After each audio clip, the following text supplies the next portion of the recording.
안녕하세요. 저는 뉴스라는 쇼핑몰을 운영하고 있는 25살 손서영이라고 합니다. 지금 운영하게 된 지는 1년 정도 됐고, 처음에는 투룸에서 시작했다가 지금은 방 4개짜리 공간으로 와서 직원분과 같이 일을 하고 있고요.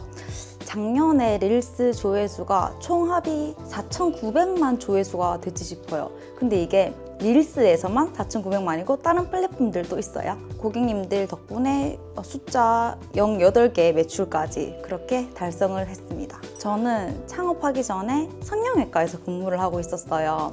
근데 성형외과에서 근무를 하면 아시다시피 생활 리듬이 정말 비슷해요, 하루하루마다. 근데 저는 그런 삶을 별로 좋아하질 않거든요. 보람도 차고 즐겁기도 했지만 좀 우물 안에 개구리 같다는 생각이 들어서 한 번 사는 인생 망해도 괜찮으니까 내 거 한번 해보자 라는 생각으로 시작하게 됐던 것 같아요. 제가 성형외과 근무하면서 친구 옷가게 피팅 모델을 같이 하고 있었는데, 친구가 어떤 옷을 입혀도 니만큼 옷이 잘 어울리는 애가 몇 없다, 한번 해봐라 라는 식으로 얘기를 몇 번 던졌었어요. 근데 뭐야, 아니야 이러고 있다가 나 한번 그냥 도전해볼까? 얼렁뚱땅 하게 된 경우예요. 저는 진짜 맨땅 헤딩으로. 저는 하기 전에 다들 하시는 것처럼 네이버 카페 찾아보고, 유튜브로 세금 관련 찾아보고, 또 쇼핑몰 대표님들 브이로그 찾아보고, 이렇게 큰 준비를 했던 편은 아니에요. 그래서 큰 그림을 그렸던 것도 아니고. 근데 지금 하다 보니까 옷을 올리는 게 끝이 아니라 고객님들이 뭘 원하는지 제가 계속 묻고 피드백을 수용받고 하다 보니 지금은 옷에 사람을 맞추는 게 아니라 사람에게 맞는 옷을 소개해드리고 싶고, 감정과 사람을 남기는 쇼핑몰이 되고 싶어요. 딱 기억나는 게 현금 100만 원 들고 동대문을 무작정 찾아갔어요. 그래서 찾아가서 사입하고, 또 제가 처음에 사무실을 잡고 시작한 게 아니라서 어떻게 보면 초기 자본금은 100만 원 밖에 들지 않았다라고 말할 수 있습니다. 광고를 처음부터 돌렸던 것도 아니어서요. 아까도 말씀드렸다시피 쇼핑몰 하기 전에 유튜브를 찾아보면서 아비님을 알게 됐어요. 그래서 아비님 인스타를 자연스럽게 팔로우하면서, 저는 원래 제가 지방사라서 비대면 강의를 신청을 하려고 했었거든요. 근데 어느 날 새벽에 잠깐 자다 깼는데 잠기를 휴대폰을 만지다가 아비님께서 오늘 레벨업 몇 기 신청 마감입니다 라는 스토리를 봤어요. 뭐에 홀린 듯 링크에 들어갔죠? 들어갔는데 제가 원하는 성과들이 막 나와 있는 거예요. 그래서 아니, 어떻게 수업 한 번 들었다고 매출 0에서 2까지 나오냐, 거짓말이겠지 했는데, 그 찰나에 이게 거짓말이라면 저는 성전환 수술을 하겠습니다, 이런 문장이 있었어요. 거기서 찐이겠구나, 거짓말은 아니겠구나 하면서 모르겠다, 일단 해보자 라는 식으로 했었던 것 같아요. 근데 지금 생각해보면 제가 만약에 비대면 강의를 들었잖아요. 그럼 저는 소홀히 소문 없이 사라졌을 거예요. 수업보다는 저는 딱 기억에 남는 말이 있는데, 그 말이 고객님에게 특별한 경험을 선사시켜줘라, 이 말이 계속 제 머릿속에 맴돌아서 저한테 계속 스스로 질문을 했던 것 같아요. 어떻게 하면 너 믿고 구매한 고객님한테 특별한 경험을 선사시켜 줄 거냐. 인플루언서는 하는 이벤트인데 쇼핑몰은 안 하는 이벤트, 이걸 계속 찾았단 말이에요. 그래서 찾은 게 숙박권 이벤트였어요. 이벤트를 좀 처음으로 시작하니까 팔로워가 많지도 않은데 당연히 협찬을 해줄 것도 아니고, 그래서 여기도 연락해보고 저기도 연락해보고 여기도 연락해보고 다 까였다가 한 군데 정말 어렵게 했는데 반응이 너무 좋은 거예요. 그러고 나서 계속 지금까지 진행을 하고 있고, 지금 또 협찬 들어오는 건이 있으면 저희 고객님들이랑 나누려고 다 협업식으로 돌리려고 하고 있어요. 이번 달에 또 이벤트를 여는데 쇼핑몰에서 한 번도 하지 않은 이벤트거든요. 기대해주세요. 일단 저희 기수는 아비님이 정말 분위기가 좋다고 하셨어요. 왜냐하면 수업 다 끝나고 다 같이 하플 카페 가가지고 서로 촬영하고 찍어주고 막 인스타 업로드하고 그랬었거든요. 저는 다 그런 줄 알았는데 저희 기수만 이렇다 하셔서 조금 색다르다라고 느꼈던 것 같고, 꼭 대표님들이랑 비슷한 고민들을 공유하면서 동기부여가 돼서 좋았습니다. 처음엔 0 1개였죠. 그리고 레벨업을 듣고 나서 0이 7개가 됐어요. 그리고 작년 11월 달에 팀 클로젯미랑 촬영 대행을 같이 하고, 아비님이랑 아이템을 하나 이렇게 선정을 하고 진행을 했는데, 그때 공 8개를 봤죠. 레벨업 할 때 주에 릴스를 3개를 올려야 되는 과제가 있었어요. 근데 저는 릴스를 보기만 했지 만들어 본 적은 없었거든요. 그래서 와, 내가 이걸 할 수 있을까? 라고 생각이 들었는데 뭐 어쩌겠어요. 과제니까 해야죠.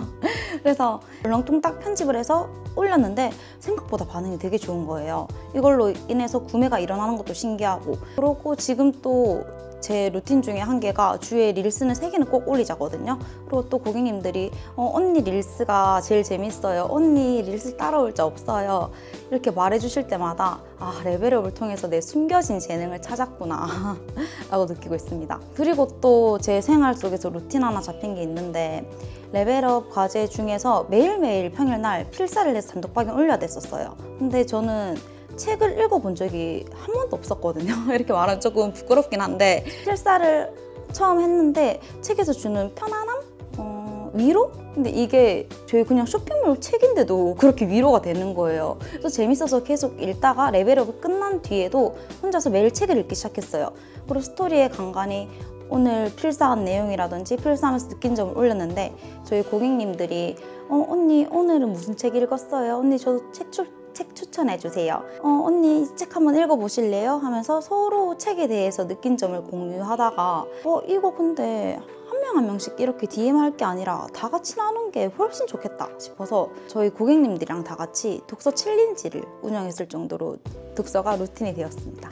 저희 기수 대표님들이랑 레벨업 끝나고 나서도 촬영을 같이 했었고, 아비님께서 저랑 같은 지역에 거주하시는 다른 기수 대표님을 소개시켜 주셔서 같이 촬영도 하고 서로 의지하고 이렇게 있는데, 여기서 또 웃긴 게 저는 판매를 하고 있는 아이템이었는데 대표님께서는 사인만 하고 판매를 안 하고 있던 아이템이었어요. 거래처에서 품절 난 상품이라서 제가 대표님한테 대표님 저 이 물건 몇 장만 주실 수 있냐 해가지고 그렇게 팔았던 기억이 있습니다. 아직 쇼핑몰 한지 1년차 새내기거든요. 그래서 선배 대표님들께서 제가 잘 됐으면 하는 마음에서 진심 어린 조언을 진짜 많이 해주세요. 감사하게도.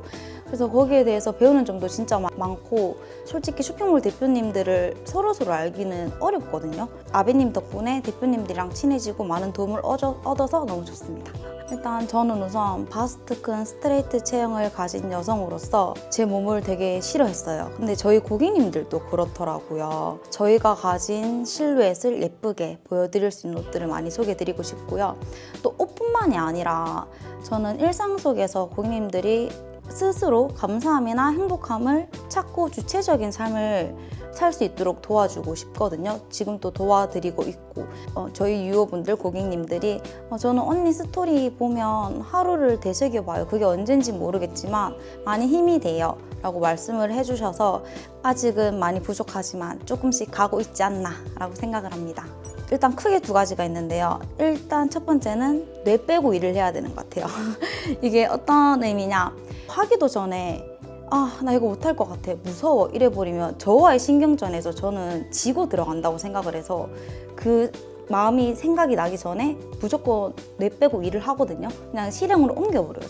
저는 뇌 빼고 하는 게 정말 중요하다고 생각을 해요. 그냥 스트레스 받아도 일하고, 울면서 일하고, 뭐 기뻐도 일하고 슬퍼도 일하고 그냥 하는 게 제일 중요하다고 생각을 해요.